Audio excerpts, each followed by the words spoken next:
চাই বাসাঞ্চল থেকে মাদক মুক্ত হোক।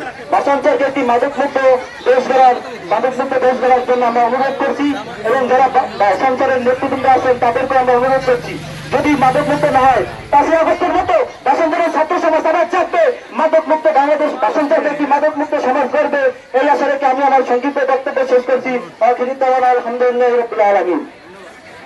বিরোধী আজকে যে মানববন্ধন শহীদ আহমেদ রাফির উপর যে নির্মমভাবে অত্যাচার করেছে, নির্যাতন করেছে, তার প্রতিবাদে বক্তব্য নিয়ে আসছে আশঙ্কা সিদ্ধান্তপুর মহাবিদ্যালয়ের ছাত্র মোহাম্মদুল ইসলাম। আমাদের এলাকার কৃতি সন্তান ও মেধাবী ছাত্র রাফিকে সন্ত্রাস ও মাদক সেবনকারী নির্মমভাবে আঘাত করে এবং তাকে মৃত্যুর মুখে ঠেলে ফেলে। তার মাথার ভিতরে মিনিমাম 8টি আতুরের আঘাত করা হয়। তাকে রক্তাক্ত করে তাকে মৃত্যুর সাথে পাঞ্জা লড়তে হচ্ছে। আমি প্রশাসনকে দৃষ্টি আকর্ষণ করব এবং সাংবাদিক ভাইদেরকে দৃষ্টি আকর্ষণ করব, যদি এর প্রতিবাদ না হয় এই বাসাঞ্চলের ছাত্র জনতা আবার 5ই আগস্টের মতো দাঁড়িয়ে।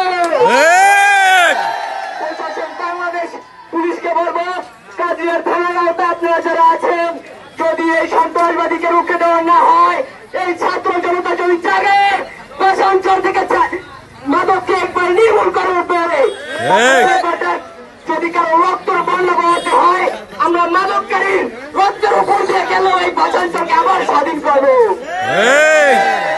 আমার সংক্ষিপ্ত বক্তব্য শেষ করছি। আল্লাহ হাফেজ।